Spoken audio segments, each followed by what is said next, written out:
you have a problem, if no one else can help, and if you can find them, maybe you can hire the A-team. You know what I mean? Yeah, like the stenciled letters and the... Yeah. A crack commando unit was sent to prison for a military court for a crime they didn't commit. Now they want revenge. They're out for blood. That's awesome. I love that. You know? Good old A-team. You're not recording this, right? Did you start the recording? Oh God, he started the recording. No.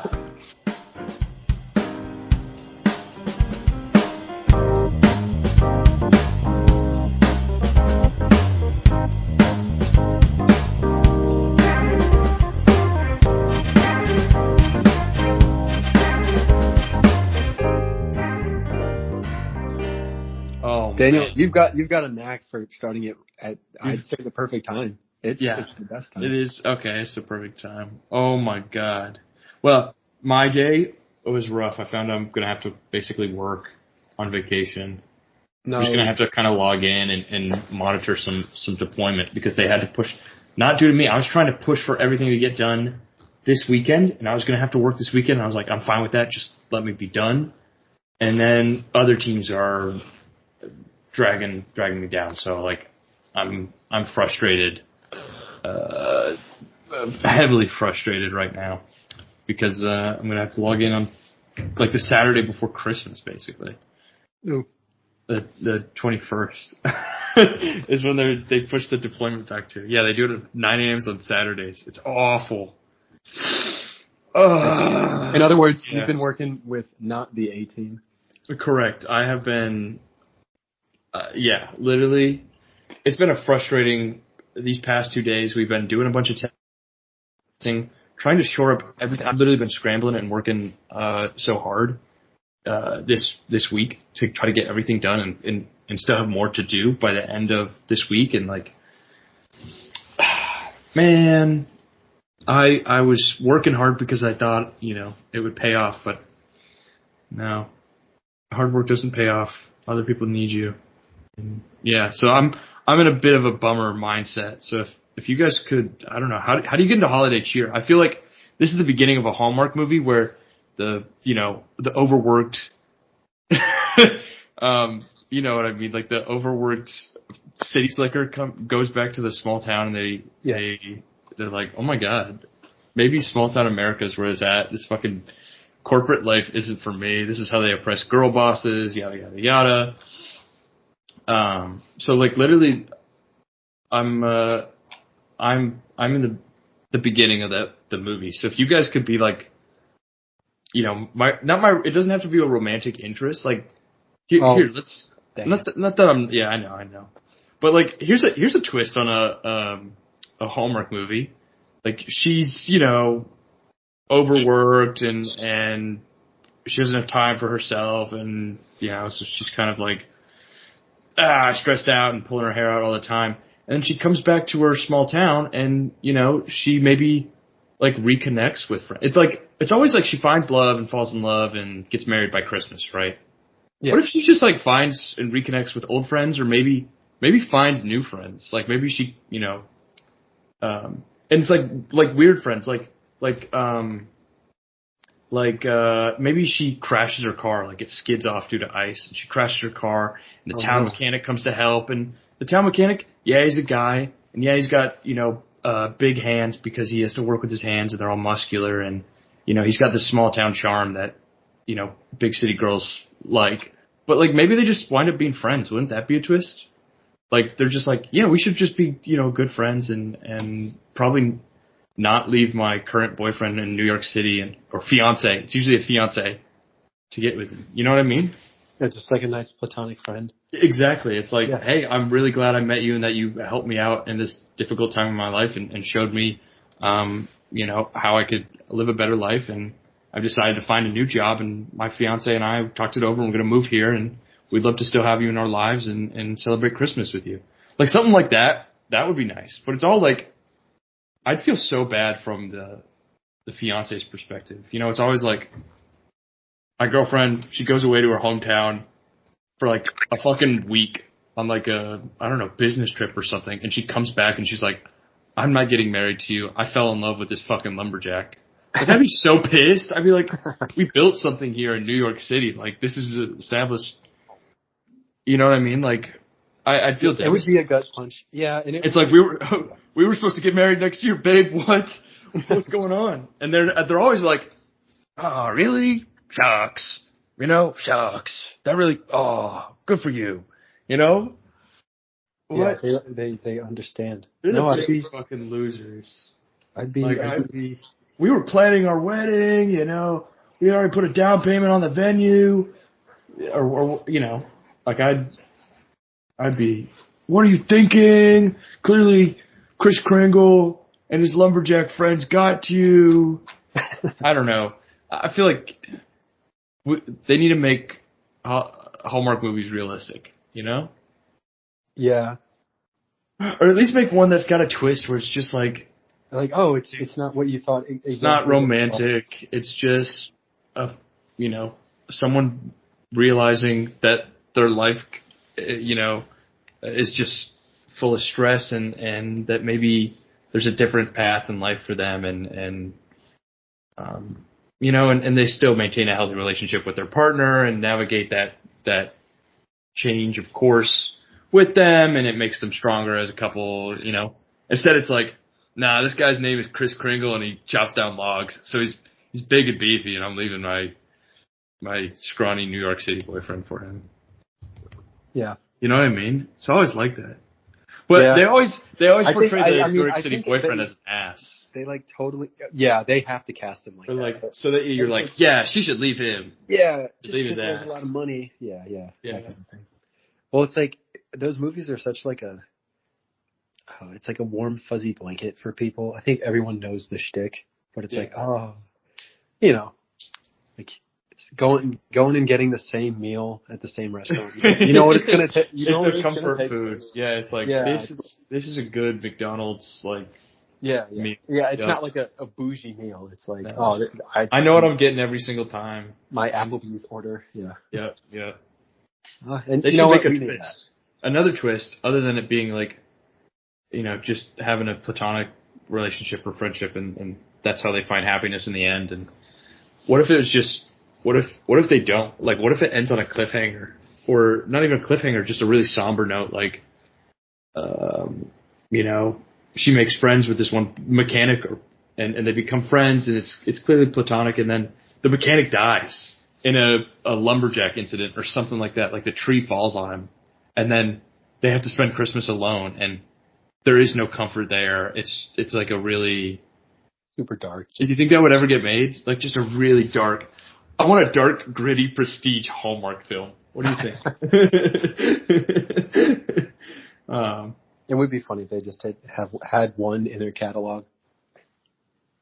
Yeah, like something that's just kind of off the wall. All of them are the same.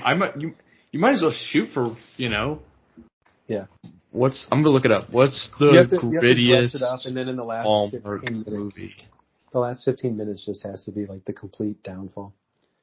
There's only the so bad they're good Christmas movies. Yeah. I don't want to watch them because I don't like Hallmark movies. That feels kind of like sad, you know. But I think they're kind of just like, I'd rather watch a good Christmas movie. Yeah. What's your favorite Christmas movie? Oh man, I don't know. I mean, you know, it's funny you say like a good Christmas movie. I always default back to like the ones I watched as a kid. Mm-hmm. I think probably the Grinch, maybe. You know, the Rebirth, Phoenix, you know, the good guy or the bad guy becomes the good guy. So no, I don't have any good. I can't even think of any good quote unquote Christmas. I mean, that's a perfect one. Like it's one that brings, you know, joy to your heart, and it's kind of like everyone's got like I think a favorite Christmas movie that they kind of just like really like, and maybe it's a little personal, and you know, it kind of just means Christmas to them. Yeah, especially if you don't celebrate Christmas, it's definitely like, oh, usually, yeah, they've got a favorite Christmas. Okay, so we got a Grinch lover, Daniel. What's your, just open up to us. What's your favorite? Because I feel like you can tell a lot about a person based on their favorite Christmas movie. Yeah. What's your favorite Christmas movie? Yeah. Your go-to. Listen, we never introduced the show, and we're already 10 minutes in, so we're just gonna have to do it randomly. I don't know. I don't really watch Christmas movies. I don't really have a favorite because I don't really I can't even tell you the last time I watched a Christmas movie. I mean, Tanner's description of his, I guess, screenplay was almost, very vivid. So you could say you just watched one there. You could that was good enough, I think. Yeah, that's true. I lived through one just now.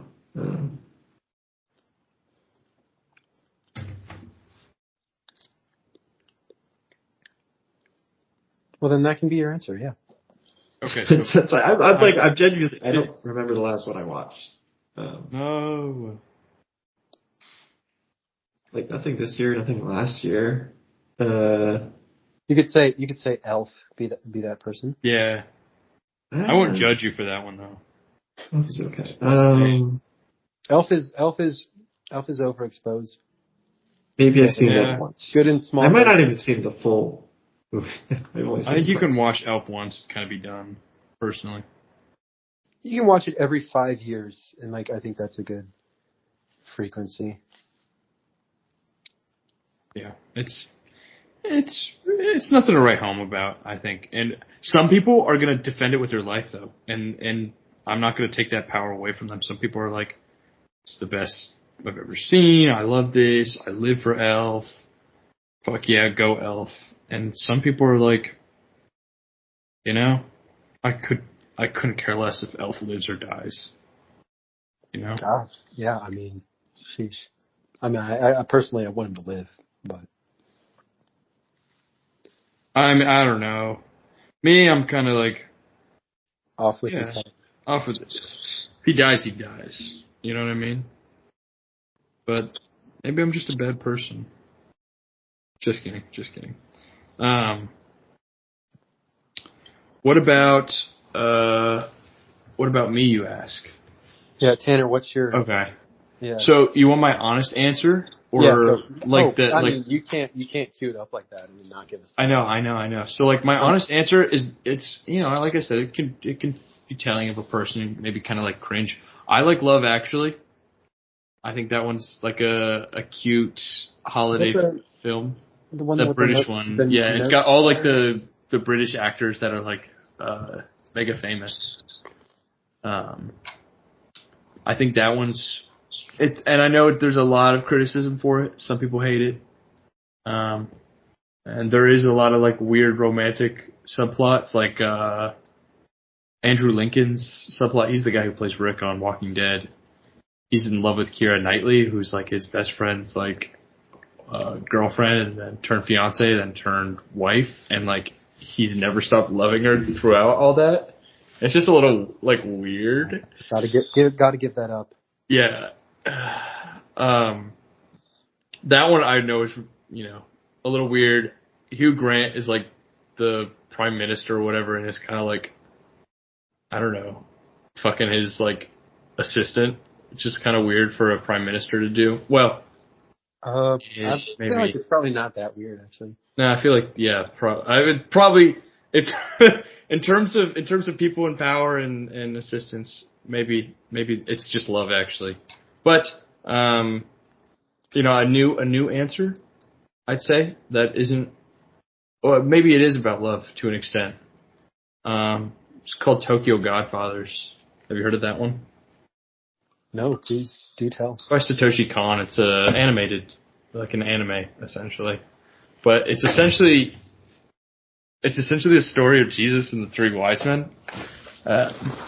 Basically, but the three wise men are a teenager, an alcoholic, and a former drag queen, and they're I think homeless in Japan on Christmas, and they find a baby in a dumpster.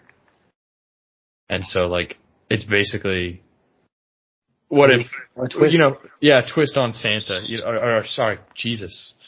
Instead of Jesus being visited by rich and powerful wise men and, it being all this pomp and circumstance because it's the birth of Jesus, it's like, nah, 3 homeless people find a baby in a dumpster and they gotta, well, that's the movie.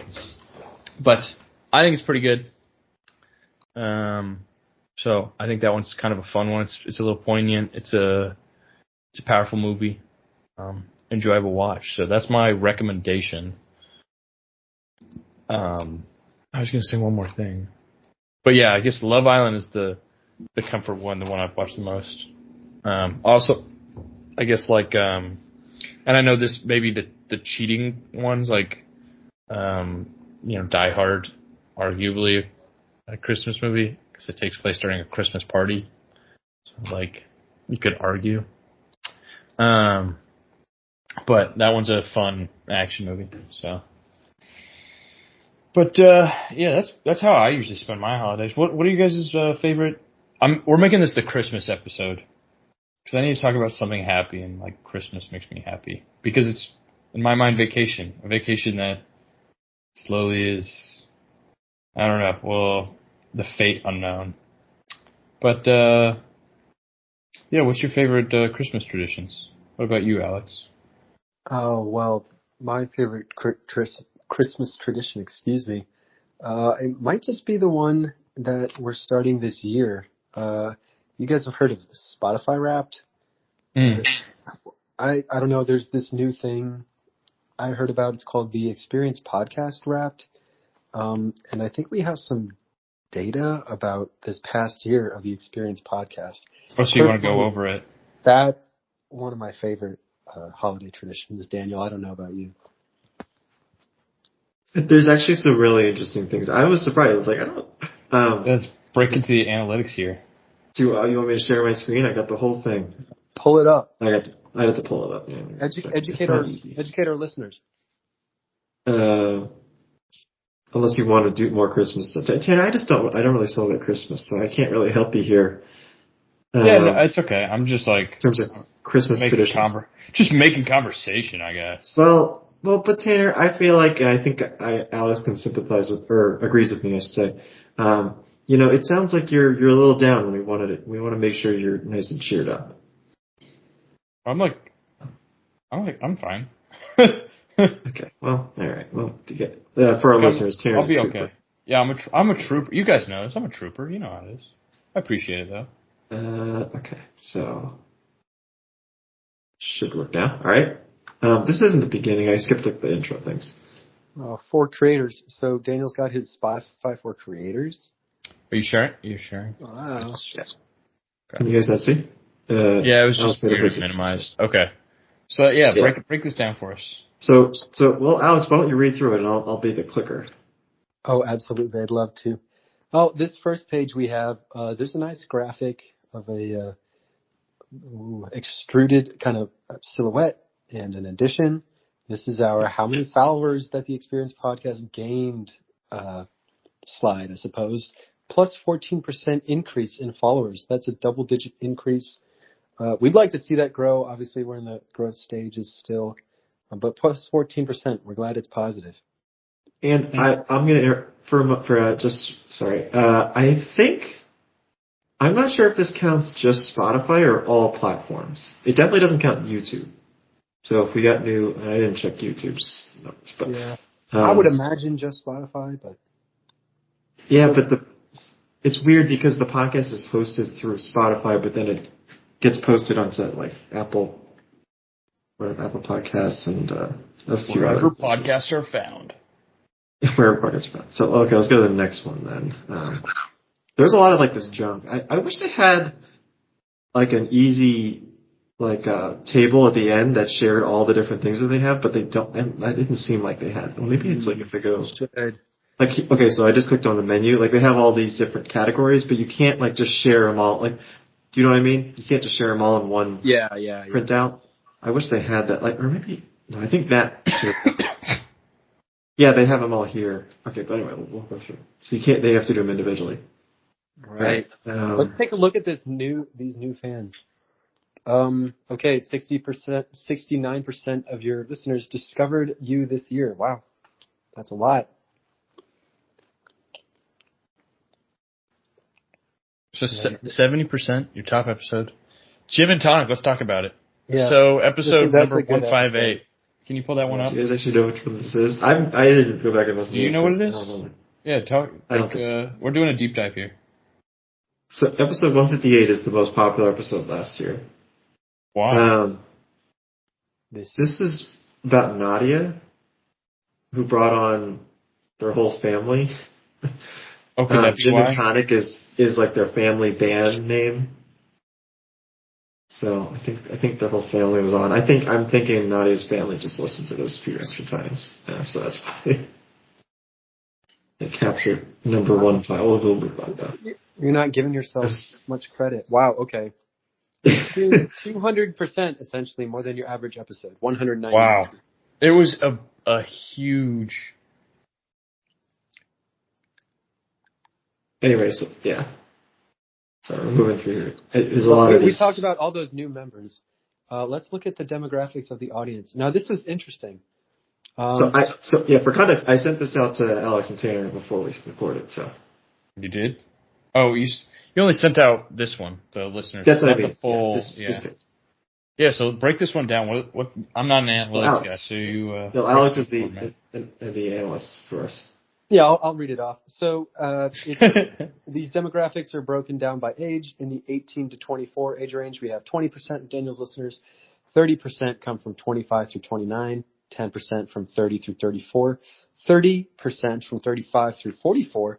And then 10% of our listeners come from the age 55 plus. I was curious about that. I'm also kind of curious about that 35 to 44 split because newsflash, we're all about in our mid-20s, I guess, maybe roughly. So I imagine most of Daniel's guests are right there. So it makes sense to have that 25 to 29 age range be about 30%. And we got some those buffer categories also bringing up a sizable portion. But that 35, I guess 35 and up range, Daniel, what do you think that's due to? That's pretty crazy. I don't know who these people are, but I appreciate, if you're listening right now, I appreciate you listening. It kind of, the way this, these numbers play out and mixed with the stuff we've already looked at is like we got a lot of new, older listeners this year. Yeah. Maybe that's because we're covering some tricky, complex, erudite topics that maybe younger audiences just don't have the experience to grapple with. So maybe that's a credit to you, Daniel, for just curating such great episodes and topics. Yeah, and you and Tanner obviously provide excellent commentary as well. Absolutely. I do what I can. Wow. And here it is. Listeners ages 35 to 44 grew the most by 200%. That's 200. Yeah, I don't know what that means. Like, what did we do to expand into this? Maybe it was the algorithm and, like, the algorithm provides, and Tanner don't think too much of it, but, like, what happened here that really exploded our growth with, frankly, and I appreciate them for that, but, like, people that are older than us. Like, you'd think it was just our peers that we've encouraged to listen to this podcast. And clearly, we're getting some outside attention, which I love. But I'm wondering how. Like, we didn't reach out or try to find this audience. So I think there's a very powerful, beautiful message there about believing not only in yourself but believing in your friends and the power of getting your truth out. And I think that's what the Experience podcast is and has always been about. So I'm glad it's gaining some traction with our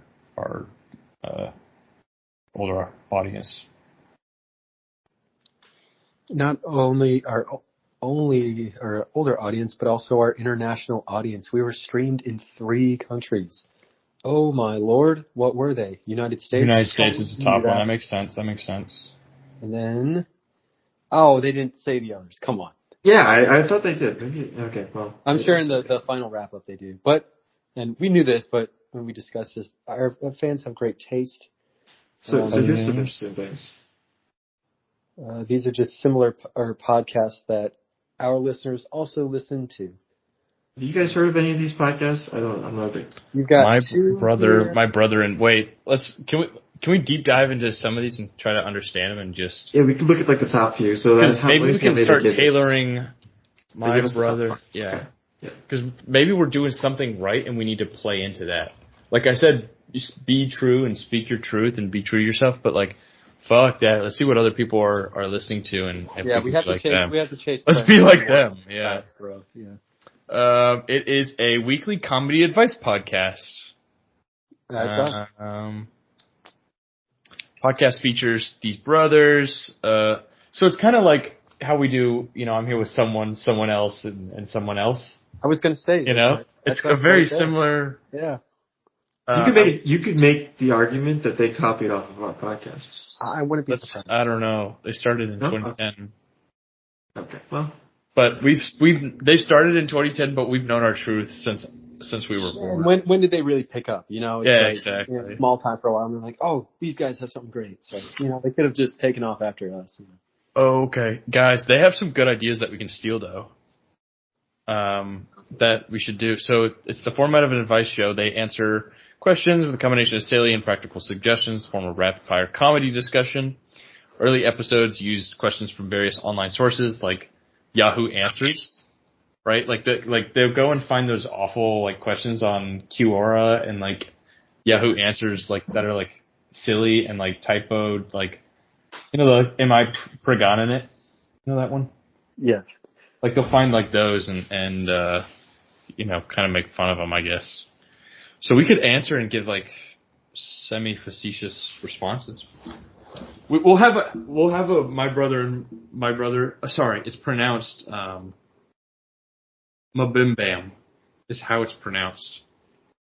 But like they shorthand it to MBMBAM, and they say welcome to Mabimbam. Yeah, I'm gonna be honest. People do that with albums too. For some reason that kind of gets on my nerves. We don't have to. I don't know. Just like I get you don't want to like type out the whole thing, but I don't know. Just seeing. Yeah, I don't know. Alex, that was a perfect transition. Look at you. Yeah. Alex. Wait, we're not done. I want to read the rest of the podcast. Okay, sorry. Yeah. Alex, terrible transition. Sorry, we don't ready. Okay, yeah, terrible. I wasn't ready. President. Yeah, Alex, just hold on to that. We'll come back to it. We'll circle back. Yeah. Mobam. Okay, so the President's Daily Brief. Let me look this one up. So let's talk. I gotta imagine that's different. What if this is like a politics? All right. Daily summary of high-level all-source information on and analysis on national security issues. Wow. Well, we play into that a little bit. We have our like geopolitical segment. The most recent episode came out today. It was about 11 minutes. They're usually 11 to 20 minutes, and it's like, who's running Syria's new government, right? What about the Israeli forces that are now marching into Syria? So pretty much like this stuff that goes on to the president's desk each morning. So the Daily Brief makes sense. I feel like, and he does, it's every single day, about 10 to 25 minutes. That would get a lot, like listening to this on your way to work, and it's stuff like, Assad is fleeing, or Israeli forces advancing to Syria. It's like very serious, like, I don't know. National security briefings it's not that like I'm ignorant about the world and I want to remain ignorant about a world, but like, it's kind of intense. 20 minutes is the most important stuff happening around the world. Sorry, maybe I have TikTok brain rot. I'm like, can you put it in a TikTok? What's happening with Assad? Aha, lol, right? Sorry, okay, let's move on to the next one. I'm trying to... This one.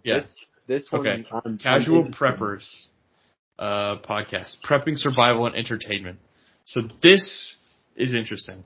Yeah, like, Daniel, have you ever thought about when the end times come, if you're going to be prepared and what you're going to need in that post-apocalyptic scenario? I would be incredibly underprepared.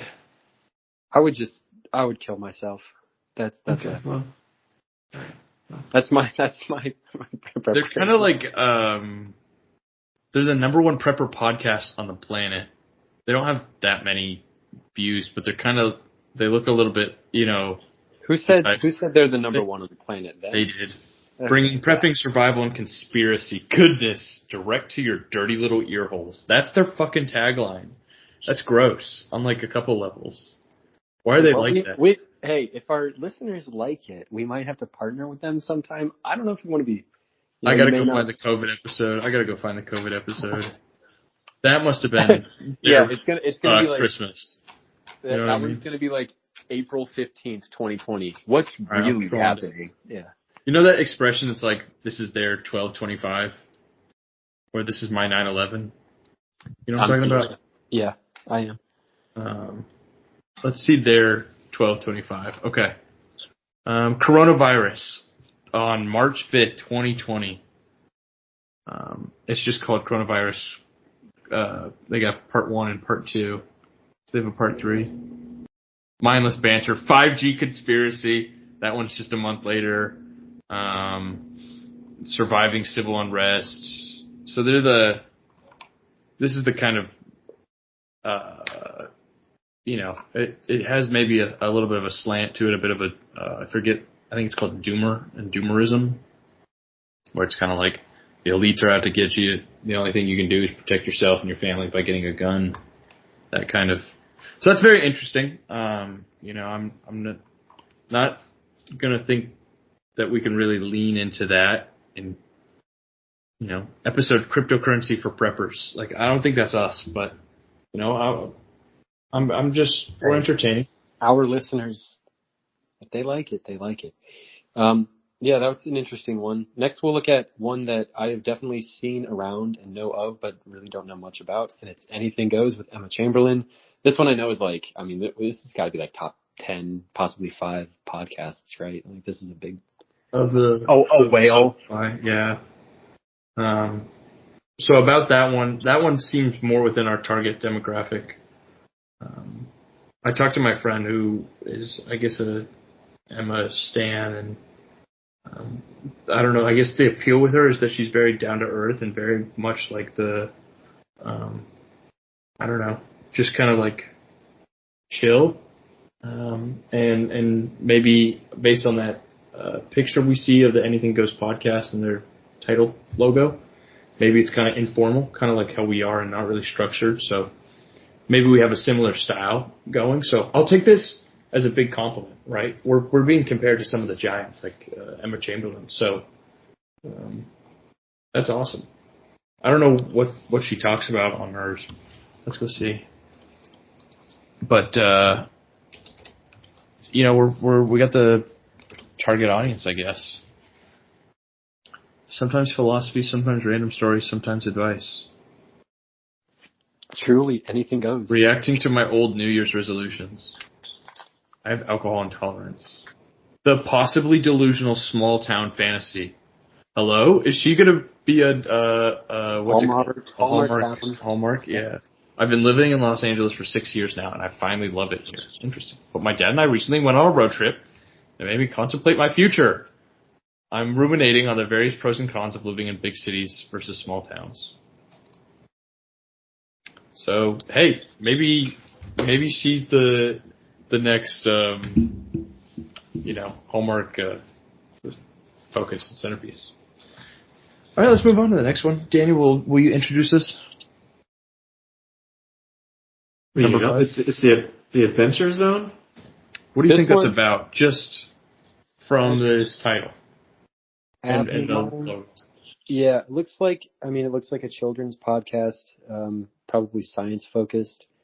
It's got the N is a giraffe print, the A is a zebra print, got kind of like an animal theme going on here. I'm guessing, Daniel, I don't think you have any children. You can correct me if I'm wrong, but perhaps some of our listeners do and want to enrich the minds of their kids with positive scientific fact-based content. I don't know. Let's see. So there's a hint at the bottom of it. You see the McElroy family. So it's like you remember my brother, and my brother? It's them. They have a spin-off role-playing podcast, like Dungeons and Dragons, weekly comedy and adventure kind of deal. So they basically. So I totally got it wrong. Is that? I mean, it's maybe worth checking out, but I guess we got some fans of my brother and me. Does this one have like a weird abbreviation too? No. No. Like what you think it would be like Taz? No. I don't know. I mean, abbreviations can be weird sometimes. Alex, I was setting you up. And, they sure can. Daniel, sorry, I'm kind of multitasking here. Yes. That's a perfect segue to our next section and my next complaint. The next section is this like the type of music that your listeners like listening to? I'm assuming. Looks like this is number 1, we got grunge. Number 2, we got pop punk, which isn't that far from grunge, I guess. Yeah. Pop punk and pop. And then pop is number 3. Is that so those seem normal, but grunge just kind of took me out of it. 3. Very interesting. What do you think about that? Specific. And it's exactly. It's like Nirvana. So maybe we have like a Nirvana head, right? Maybe I'm oversimplifying. Yeah. I don't know. It's just like the demographic. Like, who listens to Nirvana? You know. I'm sure a lot of people probably did back in the old days. Do you think this is hitting? Do you think grunge is hitting our 35 and up audience? Do you think that's related? That's kind of what I'm feeling. Pop punk is like maybe in that 29, the 25 to 29, possibly older as well.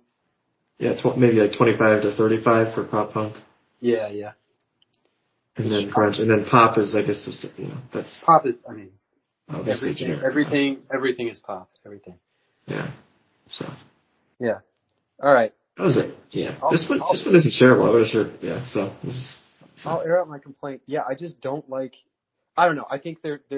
So Daniel was setting me up here about abbreviations, but when people abbreviate albums like a lot, just I don't know, when I'm reading or something, like I get it. Some of these album titles are super long, but I think it feels gatekeepy a little bit, where it's like, oh, like you only know what I'm referring to if you know, and so I don't know that I think that's what the issue is. So that's I'm down from the soapbox, Daniel.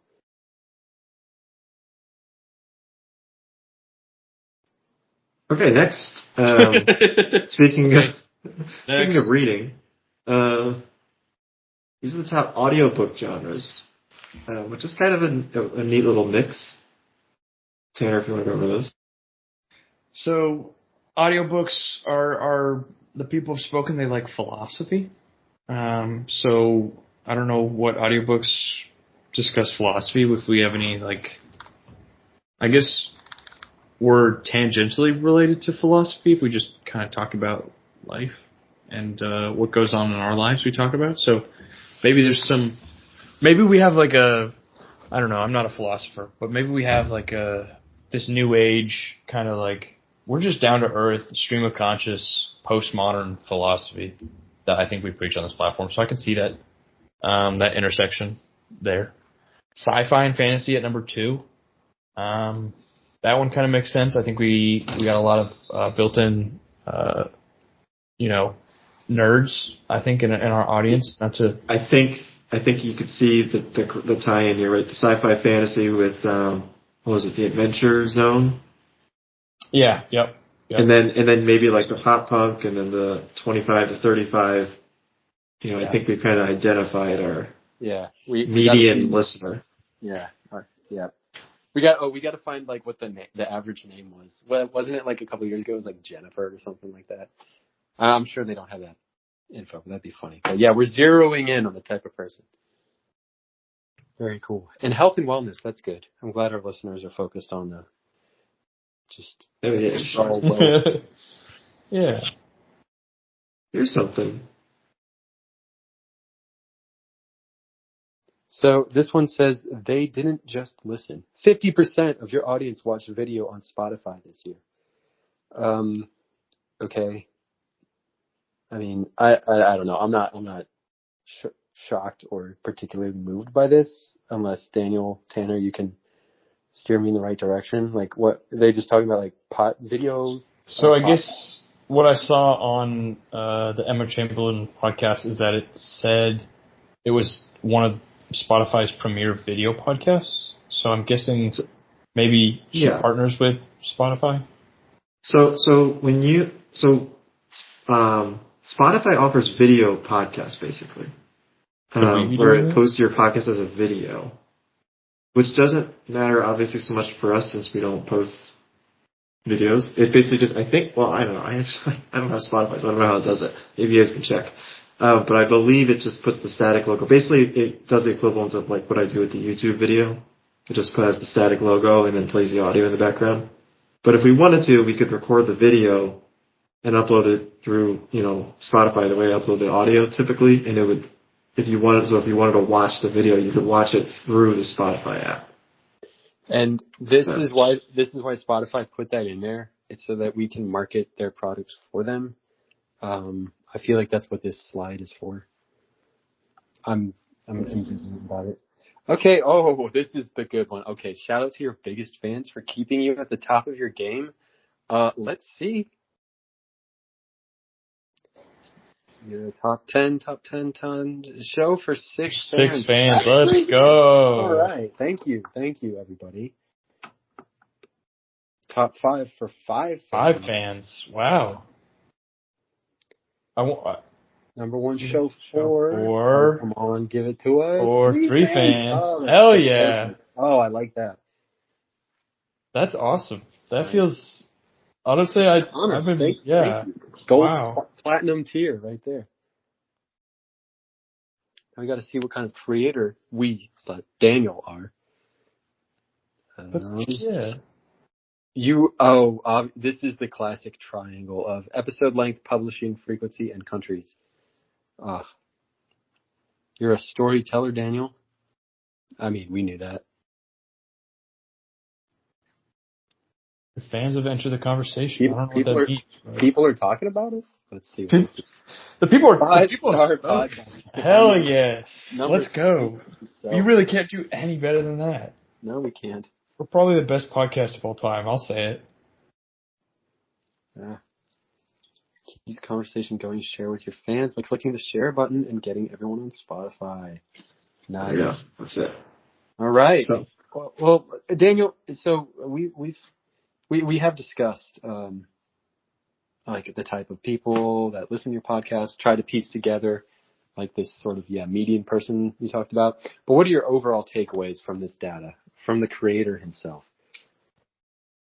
I feel like we've, as a storyteller, obviously. Yes. I feel like we really showcased who we are. I think we stayed true to ourselves, and we never deviated off of our course. And we had a pretty productive year. And I mean, we could not have done that without your leadership, dedication, and vision. I think that's important. You were talking about staying the course. Without your strong, just rock solid vision of what this podcast is and can become, we wouldn't be here in the wonderful state that we are today. So thank you, Daniel. And thank you to all the fans, because we wouldn't be here without you either. Not to discredit Daniel there, but it's also the fans. Sorry, Daniel. It's also the fans. No. We have 6 top 10 fans, or whatever, however you want to phrase it, and 3 for that. We're their number 1 show. So I'm blown away by that. It's really fantastic. Yeah.